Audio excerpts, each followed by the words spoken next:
আমি যদি অসুস্থ হই, আমার প্রত্যেক অসুস্থতার কারণে আমার পাপ মোচন হয়। সুবহানাল্লাহ পড়েন। আপনার জ্বর হয়েছে, এই জ্বরের কারণে আল্লাহ আপনার গুনাহ মাফ করবে। আপনি ব্যথা পেয়েছেন, অসুস্থ হয়েছেন, আল্লাহ তাআলা গুনাহ মাফ করে দিবেন। তাহলে হতাশার কোনো সুযোগ আছে বলেন? না।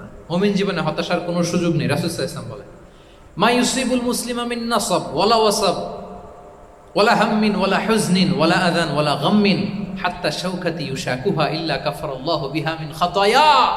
মুমিন জীবনে যত ব্যথা, কষ্ট, দুঃখ, এমনকি ফল পাড়তে যে গাছের কাটার খোঁচা যদি খান, রাসূল সাল্লাল্লাহু আলাইহি ওয়াসাল্লাম বলেন ওই খোঁচার ব্যথার কারণে আল্লাহ তোমার গুনাহ মাফ করে দেয়।